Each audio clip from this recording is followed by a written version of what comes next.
Students, good morning. कैसे हैं आप लोग? बढ़िया। तो स्टूडेंट्स, हम लोग एस्केलेटरी सिस्टम पढ़ रहे थे और हमने चैप्टर को लगभग फिनिश कर लिया है। जो हमारा डिस्कशन बच गया है, एक तो regulation of function of kidney, and then एक इंपॉर्टेंट टॉपिक है रिसेंटली तो बहुत इंपॉर्टेंट हो गया, हीमोडायलिसिस, एंड देन लास्ट में एस्केलेटरी डिसऑर्डर्स। तो स्टूडेंट्स, आज हम देखेंगे regulation of function of kidney. हम इसमें क्या देखेंगे? एक बात जानिए, आप जानते हैं किडनी का क्या काम है? यूरिन का फॉर्मेशन करना। कैसे? ब्लड का फिल्ट्रेशन कराकर। ठीक, तो जरूरी थोड़ी है कि फिल्ट्रेशन हमेशा नॉर्मल रेट से ही हो, कभी बढ़ भी सकती है, कभी घट भी सकती है। तो मैं यही आज बताऊंगा कि अगर बढ़ जाएगी तो उसको वापस से घटाकर नॉर्मल लाना है, यानी कि घटा देना है। अगर फंक्शन बढ़ गई है तो उसको घटाकर नॉर्मल कैसे लाएंगे? एक रेगुलेशन ये होगा।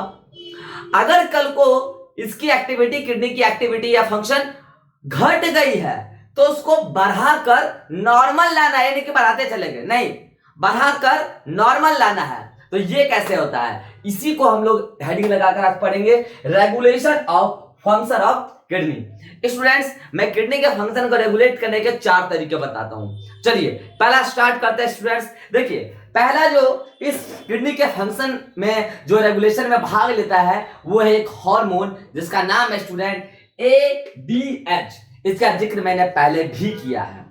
सुनेगा, इस हार्मोन के बारे में क्या क्या इंपॉर्टेंट बात है, अक्सर सवाल आते रहते हैं। पहली बात, यह हार्मोन बनता कहां से एंड सिक्रीट एंड स्टोर कहां से होता है, ये अक्सर सवाल आता रहता है। सुनिए, ADH नाम इसका क्यों पड़ा है ये भी हम अभी जिक्र करेंगे। सबसे पहली बात, ये एक हार्मोन है और ये बनता है हमारे ब्रेन के हाइपोथैलेमस वाले पार्ट में, मतलब ये हाइपोथैलेमिक हार्मोन्स है। बात आती है सर बनाए किसने? हाइपोथैलेमस के बहुत सारे न्यूरॉन्स होते हैं जो हार्मोन्स बनाने के काम करते हैं, हाइपोथैलेमिक न्यूरॉन्स, वो ADH हार्मोन बना देते हैं। और एक्सोनली, मतलब एक्सोन के माध्यम से नीचे होता है पोस्टीरियर पिट्यूटरी। ये सब कनेक्शन आप एंडोक्राइन में देखिएगा। पोस्टीरियर पिट्यूटरी को ADH पहुंचा दिया जाता है हाइपोथैलेमस के द्वारा। ठीक, अब ये पोस्टीरियर पिट्यूटरी में हार्मोन ADH बन के स्टोर हो रहा है। तो नेक्स्ट सवाल, व्हिच ऑर्गन स्टोर ADH? तो आंसर पोस्टीरियर पिट्यूटरी ग्लैंड। ठीक, अब जब जरूरत पड़ेगी, कब जरूरत पड़ेगी मैं भी बताऊंगा, जब जरूरत पड़ेगी देन पोस्टीरियर पिट्यूटरी उसको रिलीज कर देगा ब्लड सर्कुलेशन में और ये पूरी बॉडी में पहुंचकर फाइनली किडनी पर आ जाएगा। अब बात आता है कि यानी कि स्टोर एंड रिलीज किसने किया? पोस्टीरियर पिट्यूटरी ने, जबकि बनाया किसने? हाइपोथैलेमस ने। अब बात आती है सर, ये पोस्टीरियर पिट्यूटरी तो रिलीज कर देगी ADH, ब्लड में आ जाएगी, वो एक्ट कहां करेंगे? इनके रिसेप्टर्स, जो ADH हार्मोन है इनके receptors, hormones are receptors specific, तो ये अपने रिसेप्टर से बाइंड करेंगे तभी एक्शन दिखा सकते हैं। तो ये आएंगे ब्लड के माध्यम से घूमते घूमते किडनी के पास, और किडनी में भी कहां पे आएंगे? DCT के पास आएंगे स्टूडेंट, और DCT के पास एंड कलेक्टिंग डक्ट के पास। मैं अगर DCT एंड कलेक्टिंग डक्ट को टर्म देना चाहूं NCERT के अकॉर्डिंग, तो मैं बोलूंगा later part of renal tubules. बाद में आता है ना, वो सब बाद में आता है ना, या फिर आप बोल सकते हैं डिस्टल पार्ट ऑफ, दूर है ना, इस फिल्ट्रेशन स्लिट से दूर है ना, distal part of renal tubules, that is collecting duct and DCT। वहां पर ADH के रिसेप्टर्स होते हैं, ये बाइंड करेगा, बाइंड करके क्या करेगा? कलेक्टिंग डक्ट एंड DCT के डिस्टल पार्ट से वाटर के रीएब्जॉर्प्शन को प्रमोट कर देगा। तो बताइए, ये वाटर अब यूरिन के थ्रू लॉस हो पाएगा क्या? नहीं हो पाएगा, रीअब्जॉर्ब होकर वो ब्लड में चले जाएगी, बाद में वो बॉडी फ्लूइड्स का भाग बन जाएगी। तो बताइए, ये वाटर लॉस को रोकता है कौन? ADH हार्मोन, इसीलिए इसको एंटी डायूरेटिक हार्मोन ADH कहते हैं। बात आता है सर, एंटी डायूरेटिक का मतलब क्या होता है? सुनिए, एक प्रोसेस होता है डायूरेसिस, देखिए मैंने लिखा है डायूरेसिस। डायूरेसिस का मतलब होता है removal of water from the body, line complete नहीं है, removal of water from the body with urine, urine के साथ बॉडी के सारे वाटर का लॉस होना, मैक्सिमम वाटर का लॉस हो जाना, दिस प्रोसेस इज डायूरेसिस। मगर ADH क्या करता है? यह हार्मोन रीनल ट्यूब्यूल्स के डिसिटी एंड कलेक्टिंग डक्ट पर एक्ट करके वाटर का करा देता है रीअब्जॉर्प्शन। मतलब ये वाटर लॉस को रोक रहा है यूरिन के माध्यम से, मतलब ये डाययूरेसिस के अगेंस्ट है, इसीलिए नाम पड़ा है इसका एंटी डाययूरेटिक हार्मोन। अब बात आती है सर इतना ही काम है इसका, नहीं। एडीएच एक प्रकार का वैसोकॉन्स्ट्रिक्टर भी स्टूडेंट। वैसो मतलब ब्लड वेसल्स, कॉन्स्ट्रिक्ट मतलब दबाना।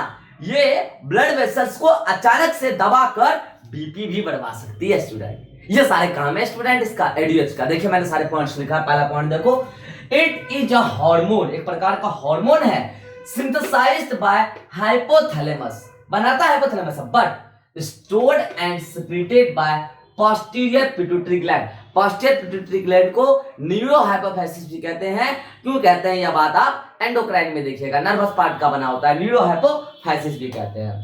देन नेक्स्ट पॉइंट, कहां एक्ट करता है?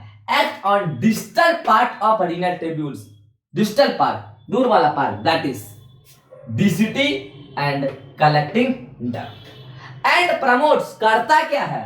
वाटर रीअब्जॉर्प्शन फ्रॉम देम, कहां से? डीसीटी एंड कलेक्टिंग डक्ट से। अगर वाटर का रीअब्जॉर्प्शन होगा so that and prevent diuresis, diuresis को रोकता है। क्या होता है diuresis? Removal of water from body with urine, body से वाटर का लॉस होना यूरिन के साथ, ये है डाययूरेसिस। तो इसको ये रोकता है, प्रिवेंट करता है, so known as ADH, anti diuretic hormone.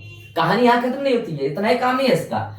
Also act as an vasoconstrictor. बताइए, अगर वेसोकॉन्स्ट्रिक्टर की तरह एक्ट करेगा तो ब्लड वेसल्स दबेगी, तो ऑब्वियस सी बात है ब्लड प्रेशर बढ़ेगा, बीपी बढ़ेगा, तो ऑब्वियस सी बात है किडनी के पास पर मिनट टाइम में जल्दी जल्दी ब्लड पहुंचेगा, मींस ग्लोमेरुलर ब्लड फ्लो बढ़ जाएगी। इस बॉमेस कैप्सूल के पास जल्दी जल्दी ब्लड आएगी अफरेंट आर्टरियोल से, तो फिल्ट्रेशन भी जल्दी जल्दी होगा, जीएफआर बढ़ जाएगा, ग्लोमेरुलर फिल्ट्रेशन रेट बढ़ जाएगी। देखिए मैंने वही लिखा है यहां पर।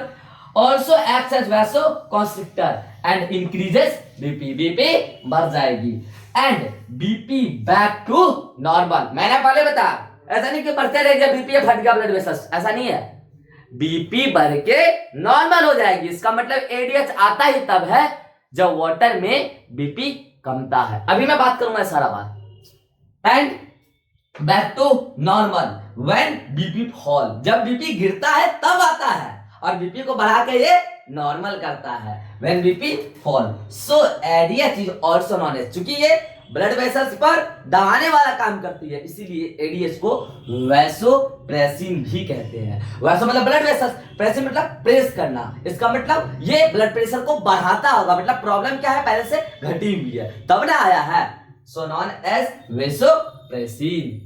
और सुनिए इसका काम, एडीएच इंक्रीज बीपी, मैंने बताया ब्लड प्रेशर बढ़ जाएगा ब्लड वेसल्स को दबाने से, and an increase in BP, अगर बीपी बढ़ता है can increase glomerular blood flow, तो किडनी के पास ब्लड फ्लो भी बढ़ जाएगी, एंड देर बार, इसीलिए and there bar GFR increases, glomerular filtration rate भी बढ़ जाएगी। तो ये बात तो हुआ एडीएच के बारे में, तो डायरेक्ट सवाल आते हैं। अब सुनिएगा, जो लॉजिकल सवाल आते हैं अक्सर बच्चे गलत करते हैं, ठीक है, रटना नहीं है, रटोगे पक्का भूलोगे। मैंने पहले ही बताया, अगर किसी को भूलना नहीं है तो याद ही मत रखो, उसको भूलोगे नहीं, उसको समझो, भूलोगे नहीं फिर। तो आओ समझाते हैं तुमको। देखो इसमें बात क्या है कि कुछ प्रॉब्लम है बॉडी के साथ। बॉडी के साथ प्रॉब्लम ये है कि वाटर लॉस हो रहा है, और वाटर लॉस हो रहा है तो उसको बचाने का तरीका है एडीएच। पहला तरीका मैं बता रहा हूं, एडीएच। वाटर लॉस हुआ भाई साहब, हाइपोथैलेमस को सब पता है, हाइपोथैलेमस आपके बॉडी का मास्टर ऑफ मास्टर ग्लैंड है। हाइपोथैलेमस को पता चल गया, हाइपोथैलेमस ने ऑर्डर दिया पोस्टीरियर पिट्यूटरी को, अबे रिलीज कर एडीएच, तो उसने रिलीज कर दिया एडीएच। फाइनली वो एडीएच कहां पहुंचा? किडनी में डीसीडी के पास एंड कलेक्टिंग डक्ट के पास एक्ट किया। क्या करने लगा? बॉडी में प्रॉब्लम क्या था सुनिए, प्रॉब्लम था कि वाटर रीअब्जॉर्प्शन हो नहीं पा रहा था, इसीलिए तो वाटर लॉस हो रहा था ना बॉडी से। तो देखिए मैं पहले प्रॉब्लम लिखा हूं सारा, ये सारे प्रॉब्लम्स हैं। प्रॉब्लम्स ये है कि रीअब्जॉर्प्शन ऑफ वाटर कम हो रहा है, ये प्रॉब्लम हो गया बॉडी को, ठीक। वाटर रीअब्जॉर्प्शन कम हो रहा है तो वाटर का यूरिन के साथ लॉस ज्यादा हो रहा होगा, मतलब डाययूरेसिस हो रहा होगा, ज्यादा हो रहा होगा, तो यूरिन का वॉल्यूम बढ़ जाएगा, मतलब यूरिन ज्यादा आएगा, बार बार यूरिन लगेगा, बार बार जाएंगे, यूरिन ज्यादा आएगा, ठीक। तो प्रॉब्लम क्या आएगा? मिक्चुरेशन रेट भी बढ़ जाएगा, आपको पर यूनिट टाइम में जितना बार मिक्चुरेशन करना था उससे ज्यादा बार आप करेंगे, क्योंकि बॉडी में वाटर एब्जॉर्ब नहीं हो रहा, वो लॉस हो रहा है बॉडी से, तो मिक्चुरेशन रेट बढ़ जाएगा। अब बताइए, वो बॉडी अगर लॉस नहीं होता, वो आपके बॉडी फ्लूइड्स का भाग बनता ना, ब्लड का पार्ट बनता ना, तो क्या होता, ब्लड वॉल्यूम नॉर्मल रहती, लेकिन क्या हो रहा है, वाटर का हो रहा है लॉस। तो वही वाटर ब्लड का ही पार्ट था ना जी, लेकिन क्या हुआ, ब्लड वॉल्यूम घट गया उस वाटर के लॉस की वजह से।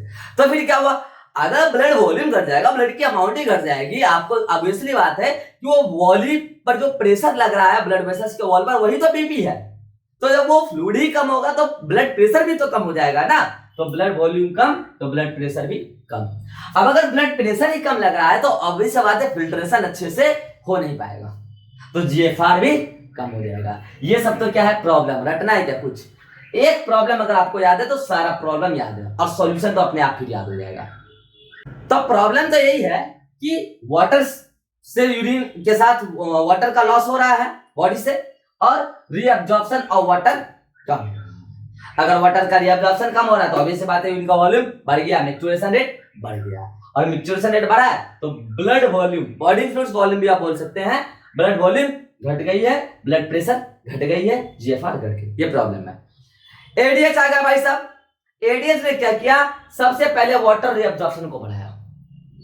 अगर डीसीटी और करेक्टिव जेट से वाटर रीअब्सॉर्ब होने लगेंगे, याद कीजिए एडीएच की वजह से, तो बताइए अब बॉडी से वाटर का लॉस कम हो जाएगा, तो यूरिन वॉल्यूम जो बढ़ी हुई थी वो भी घट जाएगी, तो मिक्चुरेशन रेट जो बढ़ा हुआ था वो घट जाएगा, जो बढ़ा हुआ था वो सब घट के नॉर्मल हो जाएगा, यानी कि घट जाएगा, बिल्कुल घट के नॉर्मल।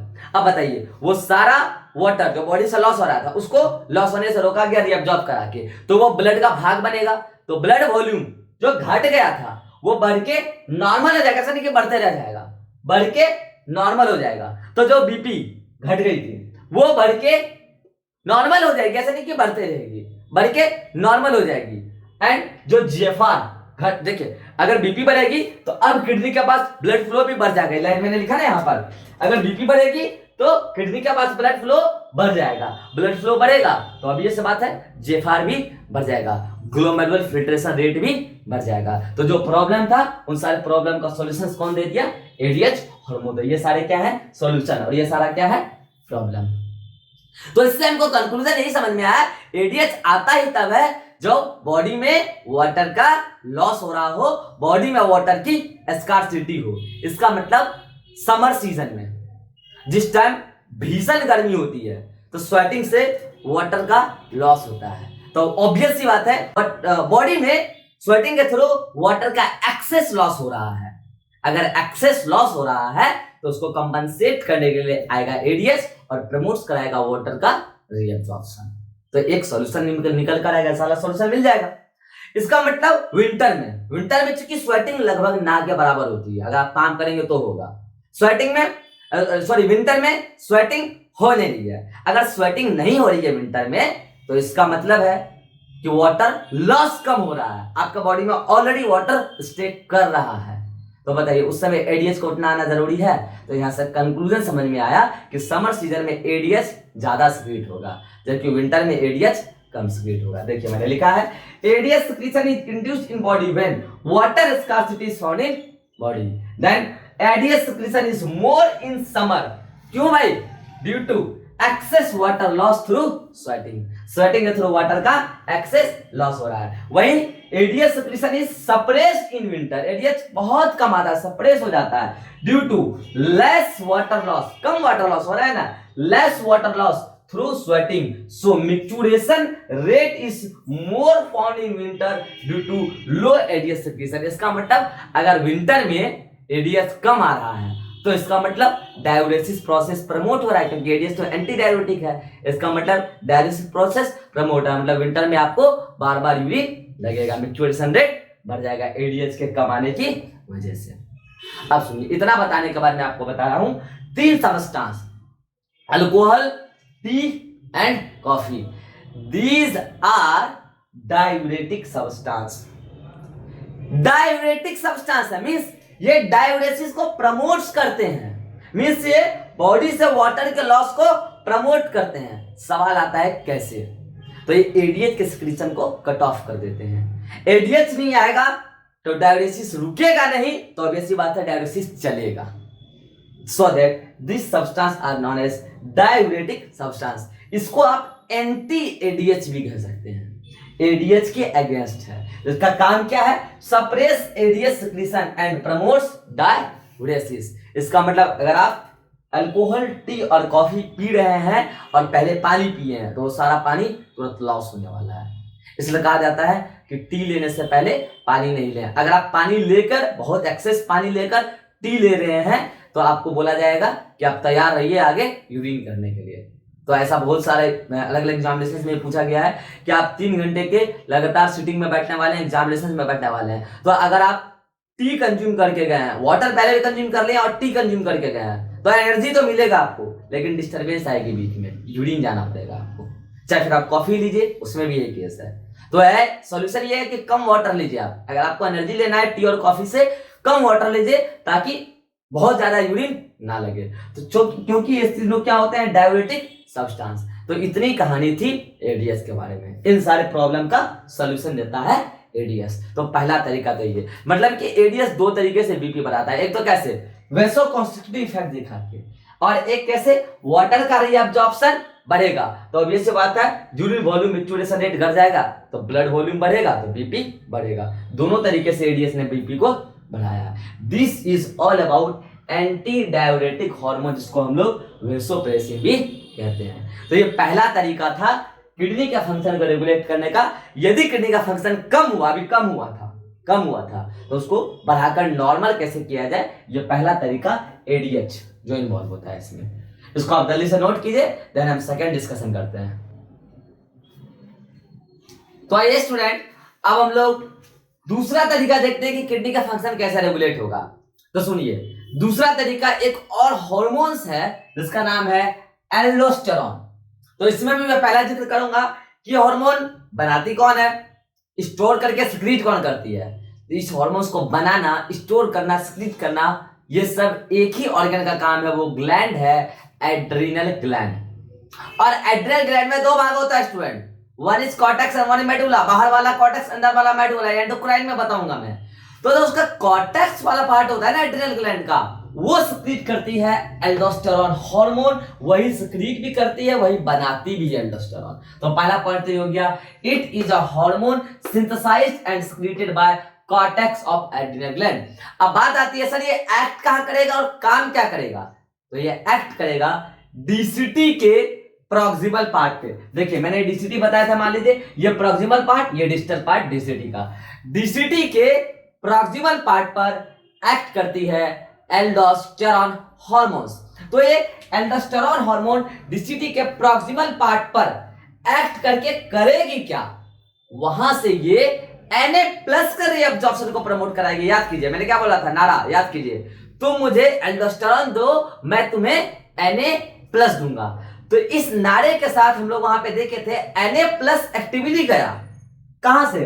डीसीटी से ब्लड में, मतलब ल्यूमेन, डीसीटी का जो ल्यूमेन है उससे ब्लड में। तो उसको फॉलो करके Cl माइनस फैसिलिटेटेड डिफ्यूजन से चले गई। तो कुल मिलाकर सॉल्ट निकला वहां से। So that aldosterone is also known as salt retaining hormone.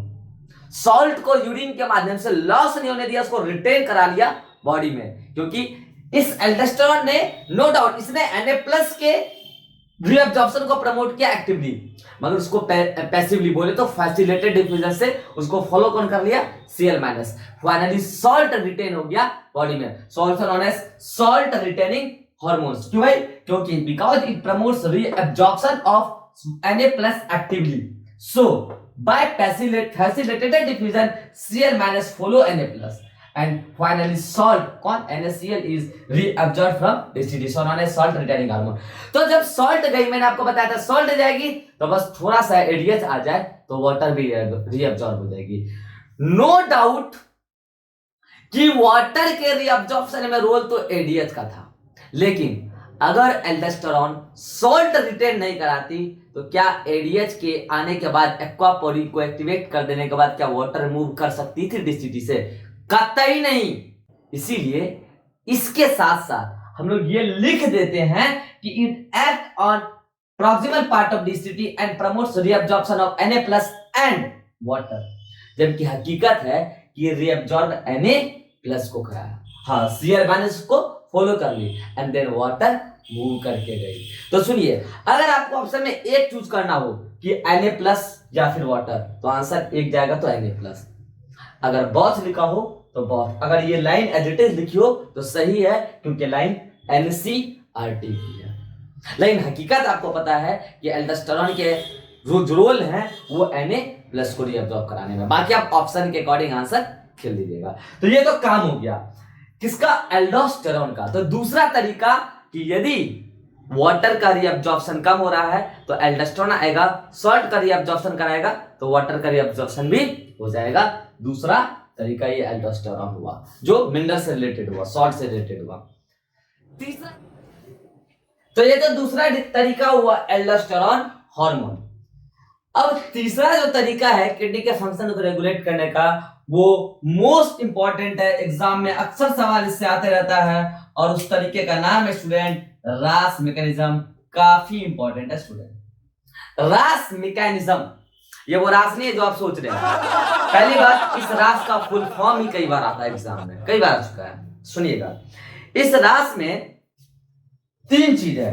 एक आर का मतलब है रेनिन, एक ए का मतलब है एल्डोस्टेरोन, और एक ए का मतलब है एंजियोटेंसिन। तो सुनिएगा, इसमें जो रेनिन बोला ना मैंने, ये वो रेनिन है जो किडनी की, याद कीजिए मैंने आपको जेजी एपरेटस बता रखा है, और जेजी एपरेटस में एक सेल्स होती है जेजी सेल्स, जेजी सेल्स सक्रीट करती है रेनिन, ये वही रेनिन है।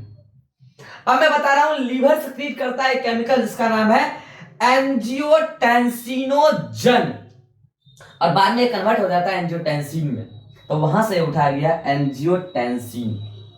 और एक ए का मतलब है एल्डोस्टेरोन जो एड्रेनल ग्लैंड के कॉर्टेक्स से आती है। इसमें तीन केमिकल अलग हैं, दो हार्मोन हैं, एक रेनिन जो किडनी के जेजी अपरेटस के जेजी सेल से आया, एक एंजियोटेंसिन जो फाइनली लीवर से आया था, एंड एक एल्डोस्टेरोन जो एड्रेनल ग्लैंड के कॉर्टेक्स से आया। इन तीनों केमिकल के मिलने से सिस्टम एस्टैब्लिश हुआ है जो किडनी के फंक्शन को रेगुलेट करती है, नाम है उसका रास मैकेनिज्म। तो सुनिएगा इसमें होता क्या है। एक्चुअल में यदि आपके बॉडी का ब्लड प्रेशर लो हो गया है तो क्या हुआ होगा, कारण आपको पता है, बॉडी फ्लूइड्स का जो वॉल्यूम है वो घट गया होगा, क्योंकि बॉडी से वाटर का लॉस अधिक हो गया होगा, तो बीपी घट गई है। इस बात को सेंस कर लेगी किडनी की जेजी अपरेटस। जब ब्लड वहां से गुजरेगी एफरेंट आर्टेरियोल से किडनी में, तो वहां पर एफरेंट एंड इफरेंट आर्टेरियोल में लगा है जेजी सेल, जहां पर ये डीसीटी के टच में afferent efferent arteriole. JG cell इस लो बीपी को सेंस कर लेगी और वो सक्रीट कर देगी रेनिन। कौन? जेजी सेल किडनी की रेनिन सक्रीट की। तब तक में लीवर से आ जाएगा एंजियोटेंसिनोजन, और ये एंजियोटेंसिनोजन रेनिन से रिएक्ट करेगी और एंजियोटेंसिनोजन कन्वर्ट हो जाएगी एंजियोटेंसिन 1 में। रुकिएगा, अभी इसका कोई काम नहीं है। अब एंजियोटेंसिन 1 पर लंग से एक एंजाइम आएगा, नाम है कन्वर्टेज एंजाइम, और कन्वर्टेज एंजियोटेंसिन 1 को कन्वर्ट कर देगा एंजियोटेंसिन 2 में। अब सुनिएगा इसका काम। प्रॉब्लम क्या है? बीपी फॉल हो गया। क्यों हुआ भाई साहब? क्योंकि आपको पता है वाटर रीअब्जॉर्प्शन बॉडी से कम हो रहा है, तो यूरिन वॉल्यूम बढ़ गया है। यूरिन वॉल्यूम बढ़ा है तो अभी से बात है मिक्सचुएशन रेट बढ़ेगा, और वाटर रीअब्जॉर्प्शन नहीं हो रहा है तो अभी से बात है बॉडी का volume, blood volume, body fluids volume कम हो गया है, तो बीपी भी कम हो गया है, क्योंकि वॉल्यूम है नहीं ब्लड का, तो बीपी भी कम हो गया, तो ऑब्वियस सी बात है जीएफआर भी कम हो गया होगा। मींस ये सारे प्रॉब्लम वही हैं जो एडीएच के आने के पहले थे। एडीएच के आने के पहले भी वही प्रॉब्लम था, मैंने मिटाया नहीं है। अब सुनिएगा इस प्रॉब्लम का सॉल्यूशन रास मैकेनिज्म से कैसे होगा। तो रास मैकेनिज्म एक्टिव कब होता है, ये सवाल आता है। रास मैकेनिज्म तब एक्टिव होगा जब बीपी फॉल होगा। देख लीजिए, एक्टिवेट्स व्हेन बीपी फॉल्स। जैसे बीपी गिरा, जेडी सेल ने सिक्रीट किया रेनिन, सेंस कर लिया, और लीवर ने सिक्रीट किया एंजियोटेंसिनोजन, दोनों रिएक्ट किया, बना एंजियोटेंसिन 1, कन्वर्टेड एंजाइम ने उसको कन्वर्ट किया एंजियोटेंसिन 2 में। एंजियोटेंसिन 2 का पहला काम, सबसे पहले ये पीसीटी, या नोट कीजिए पीसीटी, फिर से सुनिए पीसीटी, पर जाकर एक्ट करता है और वहां से Na+ एंड वाटर के रीअब्जॉर्प्शन को प्रमोट करता है। तो बताइए वहां से अगर Na+ वाटर रीअब्जॉर्ब होने लगेगा तो बॉडी का जो बॉडी फ्लूइड्स है, ब्लड वॉल्यूम है, बढ़ेगा। वो बढ़ेगा तो इन सारे प्रॉब्लम का सॉल्यूशन मिल जाएगा। सारे कनेक्टेड प्रॉब्लम है। रीअब्जॉर्प्शन ऑफ वाटर बढ़ जाएगा जो घटा है, पीसीटी से वाटर का रीअब्जॉर्प्शन प्रमोट होगा, बढ़ जाएगा। यूरिन वॉल्यूम जो बढ़ा था वो घट जाएगा, म्यूचुएशन रेट जो बढ़ा था वो घट जाएगा, ब्लड वॉल्यूम जो घटा था वो बढ़ जाएगा, बढ़ के नॉर्मल हो जाएगा। मतलब ब्लड प्रेशर जो घटा था वो बढ़ के नॉर्मल, अपने आप जीएफआर जो घटा था वो बढ़ के नॉर्मल, क्योंकि ग्लोमेरुलर ब्लड फ्लो भी बढ़ जाएगी बीपी बढ़ने से। और तो और सुनिए क्या करेगा, ये स्ट्रॉन्ग वेसोकंस्ट्रिक्टर है, ये बीपी को तुरंत बढ़ा देगा ब्लड वेसल्स को दबाकर, तो सारे प्रॉब्लम का सॉल्यूशन तुरंत मिल जाएगा। और तो और ये क्या करेगा, आपके बॉडी में हाइपोथैलेमस को बोल के थर्स्ट सेंटर को एक्टिवेट करा देगा, तो आप पानी ज्यादा से ज्यादा पीजिएगा तो ब्लड वॉल्यूम जो घटा था वो बढ़ जाएगा, सारे प्रॉब्लम का सॉल्यूशन मिल जाएगा, सारे प्रॉब्लम कनेक्टेड है। और सुनिए इसका क्या काम है, ये एड्रिनल ग्लैंड के कॉर्टेक्स को बोलकर एल्डोस्टेरोन के सिक्रीशन को बढ़ा देता है। ये खुद तो पीसीटी से Na+ वाटर का रीअब्जॉर्प्शन कराया, एल्डोस्टेरोन को बुलवाकर डीसीटी से भी Na+ एंड वाटर का रीअब्जॉर्प्शन बढ़वा दिया। फाइनली हुआ क्या, ब्लड वॉल्यूम जो घटा था वो बढ़ गया, जो रीअब्जॉर्प्शन कम हो रहा था वो ज्यादा होने लगा, यूरिन वॉल्यूम जो बढ़ा था वो कम हो गया, म्यूचुएशन रेट जो बढ़ गया था वो कम हो गया, ब्लड वॉल्यूम जो घटा था वो बढ़ के नॉर्मल हो गया, और ब्लड प्रेशर जो घट गया था वो बढ़ के नॉर्मल हो गया, जो जीएफआर घट गया था वो भी बढ़ के नॉर्मल हो गया। सारे प्रॉब्लम का सॉल्यूशन मिल गया इस एंजियोटेंसिन 2 की वजह से। अब सुनिएगा, इसका मतलब एंजियोटेंसिन 2 बीपी दो तरीके से बढ़ा है। एक तो क्या, खुद वेसोकंस्ट्रिक्टिव इफेक्ट दिखा दिया, ऊपर से क्या रीअब्जॉर्प्शन करवा दिया वाटर का, तो बीपी उससे भी बढ़ेगा। अगर एग्जाम में सिर्फ एंजियोटेंसिन लिखा हो, एंजियोटेंसिनोजन लिखा हो, तो इसके बारे में जिक्र किया गया है। यदि एग्जाम में सिर्फ एंजियोटेंसिन लिखा गया हो, उसका फंक्शन बताइए, तो आप एंजियोटेंसिन 2 समझेंगे, क्योंकि 1 का तो एज कोई फंक्शन है नहीं, ये सारे काम एंजियोटेंसिन 2 करते हैं। अगर आपको चूज करना हो कि सारे काम एंजियोटेंसिन 1 या 2 में कौन करता है, तो ऑब्वियसली बात है 2 करता है। तो ऐसे सारे प्रॉब्लम का सॉल्यूशन दिया आपको एंजियोटेंसिन 2, लेकिन इसमें सारे तीनों चीज इन्वॉल्व हुए हैं, रेनिन, एंजियोटेंसिन एंड एल्डोस्टेरोन, तीनों इन्वॉल्व हुआ है, इसलिए सिस्टम का नाम दिया हमने रास। आपने अगर गौर किया हो तो ये वही सारे प्रॉब्लम है जो एडीएच के आने के पहले ये सारे प्रॉब्लम आए थे। तो उस समय यहां पर मैंने लिखा था एडीएच, क्योंकि सॉल्यूशन लेकर आया था एडीएच, मगर इस बार सॉल्यूशन लेके आया रास।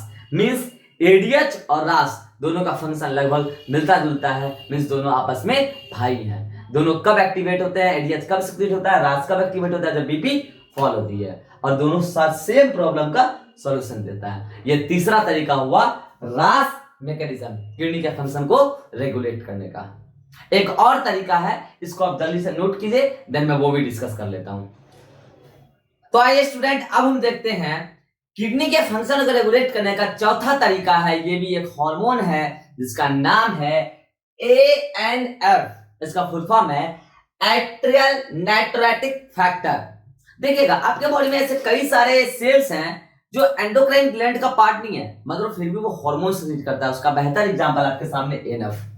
हार्ट है ना, हार्ट एंडोक्राइन ऑर्गन नहीं है, एंडोक्राइन ग्लैंड नहीं है, मगर उसके अंदर जो एट्रिया वाला पार्ट होता है उसमें कुछ सेल्स ऐसे होते हैं जो पेप्टाइड हार्मोन सीक्रेट करता है, जिसका नाम है एट्रियल नाइट्रेटिक फैक्टर। तो पहला पॉइंट तो क्लियर हो गया, कहां से सीक्रेट हुआ। सीक्रेटेड एक हार्मोन है, secreted by wall of heart, इसमें एट्रियल पार्ट से। काम क्या है इसका, सुनिए। ये ना सीधा जाके रास मैकेनिज्म को स्टॉप कर देता है। तो बताइए रास मैकेनिज्म क्या कर देता है, बीपी को, घटे हुए बीपी को बढ़ाता था। तो अगर रास रुक जाएगा तो बीपी बढ़ेगा नहीं, बीपी घटेगा, तो it decreases BP up to normal. पता है, आपने सीधा डायलॉग याद रखिए, मैंने क्या बताया, एडीएच और रास आपस में भाई भाई हैं, जबकि एएनएफ और रास आपस में जानी दुश्मन। सारा काम उल्टा, रास का सारा काम उल्टा।